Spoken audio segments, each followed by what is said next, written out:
Come Project, and welcome to your tutorials.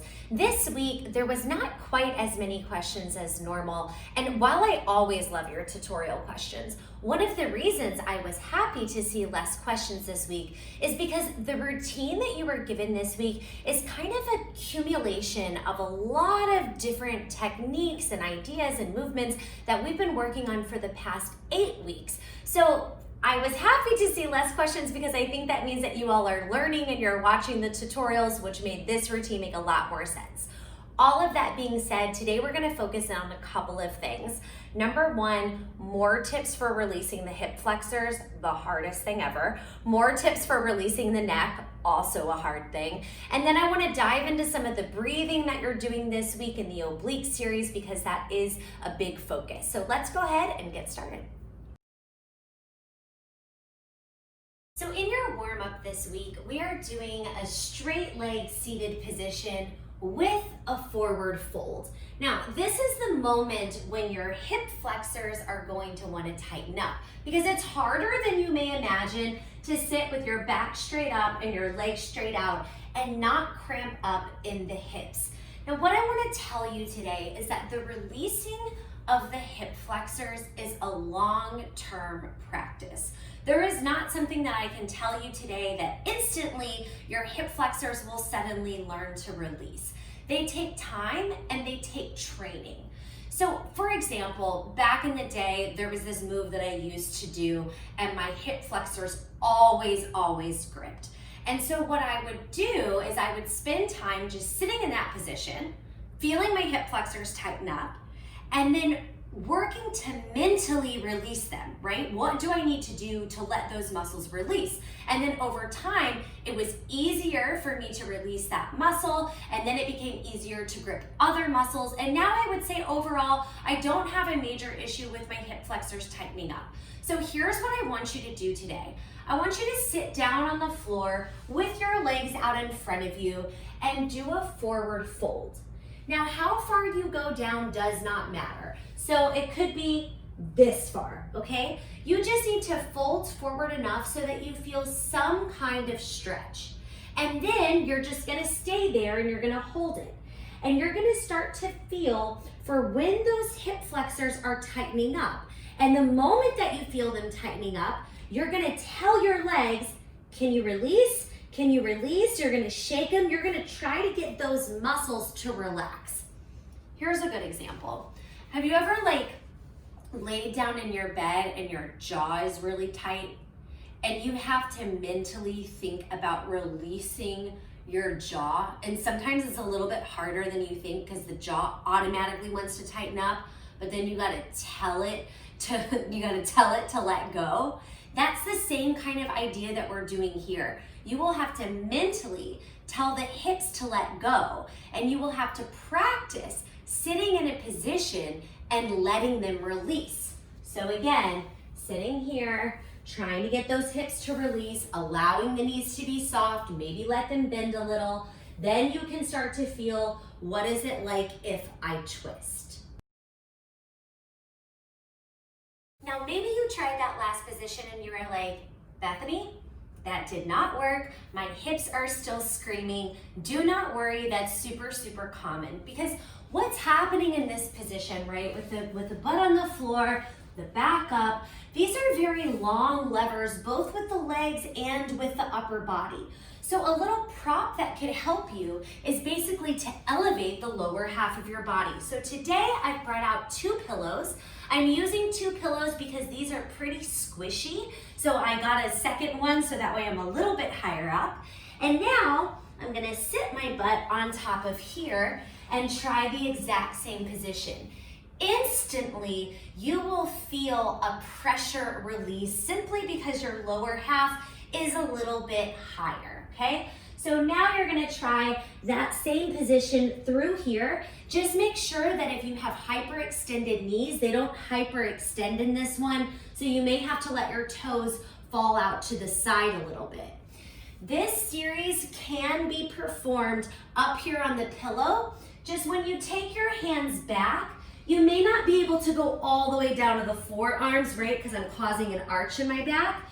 So when you lower down, you can bring your hands here, soft bend the elbows, and then pull your legs in and out. So this week, if you are working through tight hips, number 1, practice holding the position. Number 2, try elevating your butt up a little bit higher to help release those hip flexors.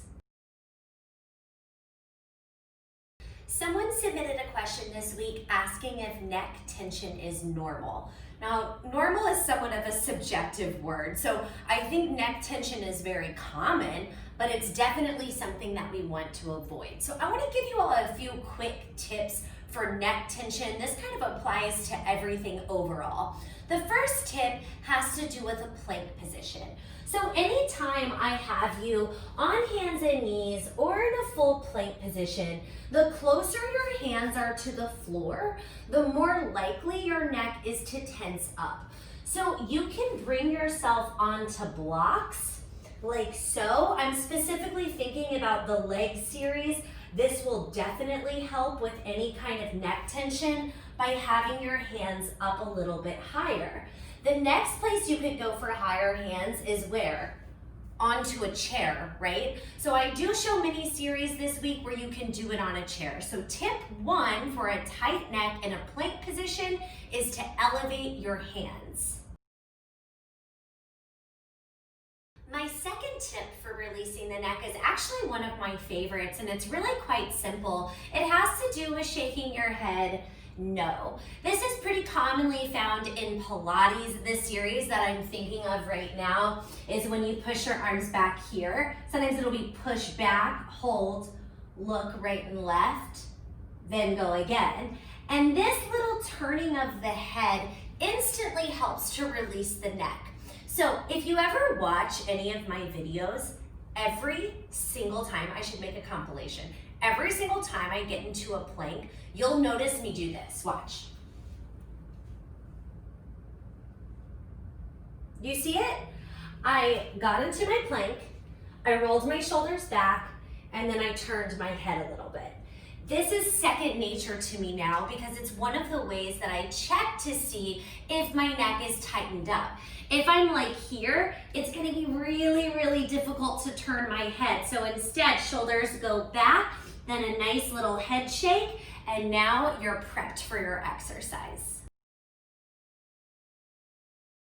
And my third tip for releasing the neck has to do with thinking about the line from your earlobe, down the neck, through the tips of the shoulders. No matter what move we do, you want this area to stay long.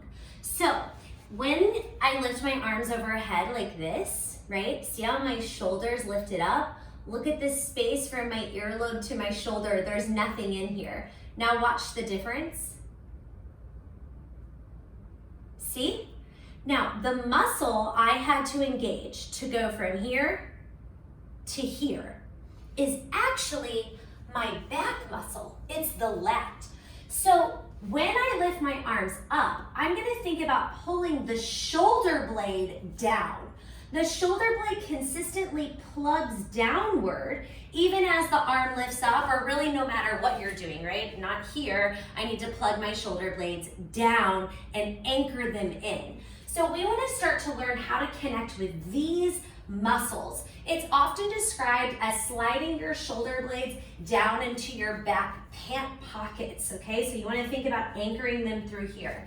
This is another one that will take some time, but the more that you can think about this line staying long, whether your arms are out, up, you're in a plank position, whatever it may be, the longer this line is, the less you will end up feeling in your neck.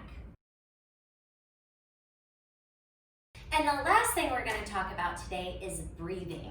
So in the oblique series, we're doing this very cleansing, very strong breath. It's an inhale through the nose and an exhale through the mouth with an HA sound, not, right? So when we do this breath, we are trying to take a lung breath as opposed to a belly breath. Now, I want to be very, very clear. There is nothing wrong with a belly breath. You find it all the time in yoga. But the benefit of a lung breath is that you can keep your abdominals consistently engaged while you're still breathing, right? Because everybody always tells me, they're like, when I breathe, I lose the engagement in the abs. Okay, so what I would like for you to do today is comfortably sit somewhere and then think about bracing your abdominals in. So notice the way that my hands are moving. I'm bracing inward through here. Now that I'm braced, I want to hold my abs tight, and then I want to work to fill up my lungs, thinking about filling them out to the side. See how my lungs expanded? So as I breathe, abs stay tight. It's not about the belly. My lungs expand out to the sides. Then I exhale, as opposed to doing this.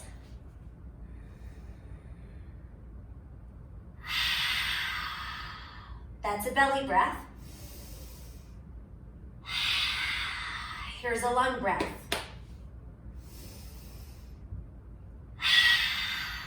Yeah, do you see that difference there? So when you're doing this, you can go then onto the floor, tighten up the stomach, think about the lungs expanding on the floor. And number one thing I want to tell you is I don't want you to overthink it. I'm sensitive to breath work because it used to trip me up so much. I would get so frustrated with the breath that I would just be like, F it, I'm done with this, I can't do any of it.